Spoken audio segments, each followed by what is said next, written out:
Praise the Lord. प्रभु यीशु मसीह के नाम में आप सभी को मेरा प्रेमी अभिनंदन। आज एक बात जो मेरे हृदय में पवित्र आत्मा ने डाला है, मैं आप सभी के साथ शेयर करना चाहता हूँ। एक कहानी के साथ मैं इसकी शुरुआत करना चाहता हूँ। एक बार एक छोटा बच्चा होता है और ये बच्चा एक मिस्त्री का बेटा होता है। मिस्त्री जो घरों को बनाते हैं। ये बच्चा जिस घर में रहता है अपने उस घर से कभी खुश नहीं होता। उसका कारण क्या होता है? क्योंकि वो घर जो होता है वो एक छोटा घर होता है और बहुत ज़्यादा उसमें कहते हैं ना कि चकाचौंध नहीं होती है, लेकिन उसकी ज़रूरत सारी वहाँ पूरी होती है, लेकिन फिर भी वो नाखुश होता है। और वो हमेशा अपने घर से सामने एक घर, बड़ा सा एक महल टाइप घर होता है, उसको देखता रहता है। जब भी उसे मौका मिलता है वो अपनी खिड़की से उस महल जैसे घर को ताकता रहता है, निहारता रहता है। और उसकी बहुत चाहत होती है कि उस महल की तरफ जाए, उस घर की तरफ जाए, और हमेशा उसके दिल के अंदर ये एक चाहत भरी रहती है। एक दिन क्या होता है कि आकर उस महल की ओर, उस घर की तरफ बढ़ता है। उस घर को देखकर वो आनंद से भर जाता है।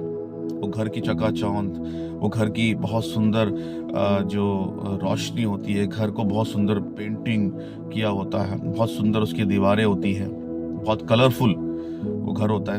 अंदर जाकर वो उसकी लाइट्स को देखता है, चकाचौंध को देखता है।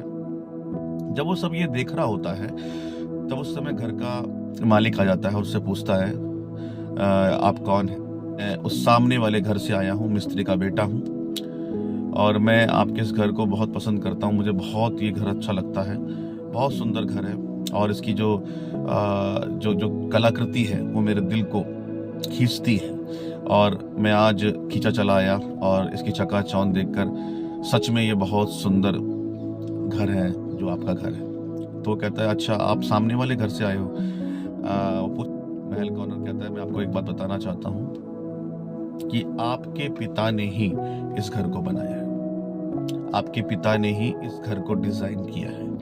आपके पिता ने ही ये जो लाइट्स लगी हुई हैं, ये चकाचौंध आप देख रहे हो, ये उनके हृदय से ही निकला हुआ जो भी उनकी कलाकृति है जो आप देख रहे हो, उन्हीं की बुद्धि और समझ के द्वारा ये सब बनाया गया है। जब बच्चा इस बात को सुनता है तो वो हैरान हो जाता है, और हैरान होने के बाद कहता है, अच्छा ये मेरे पिताजी ने बनाया? वो कह रहा, हाँ आपके पिताजी का मैं बहुत आदर करता हूँ, और सच में उनकी कलाकृति, उनकी जो कला है उनके हाथों में, वो बहुत ही जबरदस्त है जो परमेश्वर ने उनको दी है। वो अपने हृदय के अंदर ये सोचता है कि मेरा पिता इतना सुंदर घर बना सकता है तो उसने अपने उस घर को क्यों नहीं बनाया?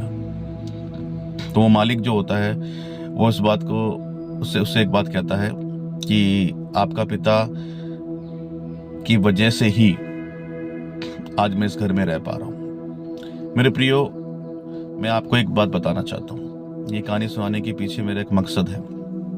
मैं आपको ये बताना चाहता हूँ कि बहुत सारे चर्च खेले जा रहे हैं आजकल। एक चर्च का व्यक्ति दूसरे चर्च की ओर खिंच जाता है, वहां की चकाचौंध देखता है, वहां पर भीड़ को देखता है, वहां पर लोगों को देखता है, उसका मन चंचल हो जाता है और सोचता है कि मैं भी वहां चला जाऊं। वो अपने चर्च में कभी खुश नहीं होता, वो अपने पासवान से कभी खुश नहीं होता। उसको हमेशा लगता है कि बड़ी भीड़, बड़ी चकाचौंध, बड़ी लाइट्स, ये सब कुछ जो भी है वो वहां मिलेगी, यहाँ नहीं। मेरे प्रियो, मैं आपको एक बात बताना चाहता हूँ। आपके पासवान या दूसरे पासवान या कोई भी पासवान क्यों ना हो, बेशक आप एक छोटे चर्च में होंगे, बड़े चर्च में होंगे, ऐसे लोग बोलते हैं छोटा चर्च बड़ा चर्च, लेकिन मैं आपको एक बात बताना चाहता हूँ, क्योंकि पिछले दिनों मुझसे कुछ लोगों ने बोला कि हमारा चर्च बहुत छोटा है। मैंने उनसे एक ही बात बोला कि चर्च छोटा या बड़ा नहीं होता, यीशु मसीह ही बड़ा है। ना तो उसने कोई कलीसिया को छोटा बोला है, ना कोई बड़ा बोला है। हम और आप छोटा और बड़ा इसलिए बोलते हैं क्योंकि हम और आप संख्या के ऊपर, लोगों की तादाद के ऊपर चर्च को गिनते हैं। लेकिन सुनिए, परमेश्वर ने ऐसा नहीं कहा। हर कलीसिया परमेश्वर की कलीसिया है। तो जब एक व्यक्ति, एक विश्वासी जब चकाचौंध की ओर और दूसरी कलीसिया की ओर उसका हृदय आकर्षित होता है, उसका मन आकर्षित होता है, तो मेरे प्रिय बता दूं मैं आपको, सारे पासवान, आपके पासवान ने भी कभी दिल से प्रार्थना की होगी, बेदारी के लिए प्रार्थना की होगी कि परमेश्वर पिता बढ़ोतरी हो, प्रभु आपका पासवान ने बढ़ोतरी की मांग करी है, वो सिर्फ अपने चर्च की बढ़ोतरी के लिए नहीं, वो कहीं पर भी बढ़ोतरी क्यों ना हो, यीशु मसीह का नाम महिमा पाए, इस बात को लेकर वो सदा से ही उसने आंसू बहाकर प्रार्थना की है। तो आपके पासवान या बहुत सारे पासवान ने मिलकर जो प्रार्थना की, उसका ये फल है कि आज कलीसियाओं में लोग आ रहे हैं। तो कभी भी अपने पासवान को कम अभिषिक्त, कभी भी अपने पासवान को छोटा मत समझिएगा।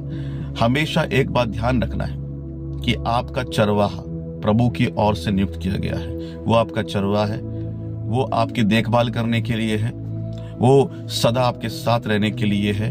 आज आपका दिल किसी और की तरफ आकर्षित होगा, लेकिन मेरी बात हमेशा ध्यान रखना, कभी भी अपने चरवाहों को छोड़कर दूसरी की तरफ मत भागना। मैं आज आप सभी को एक बात कहना चाहता हूं अपने हृदय से, प्लीज आप अपने चरवाह के पास लौट आइए। जितना ध्यान आपके चरवाह आपके रख सकते हैं, जो देखभाल वो आपकी करते हैं, कोई दूसरा नहीं करेगा। भीड़ के अंदर आप खो जाएंगे, बड़ी भीड़ में आप कुछ दिन के लिए आनंदित हो जाएंगे, लेकिन कुछ दिनों के बाद आपको वो चकाचौंध अच्छी नहीं लगेगी। आपको अपना वही चरवाहा याद आएगा जो आपके सुख में दुख में हर समय आपके साथ खड़ा रहता था। मेरे प्रियो, आज मैं ये मैसेज आपको इसलिए दे रहा हूं कि चर्च खेलना बंद कर दीजिए। बहुत से लोग हैं जो आज भी उद्धार नहीं पाए, उन लोगों के पास जाइए। समुद्र में जाकर बहुत सी मछलियां पकड़ने के लिए परमेश्वर ने हमको बोला है।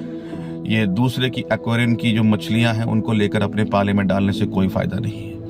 और मैं सभी पासवानों को भी ये कहना चाहता हूँ कि आप ये चर्च खेलना बंद कर दीजिए। जाइए और नई रूह को बचाइए, नए लोगों को सुसमाचार सुनाइए।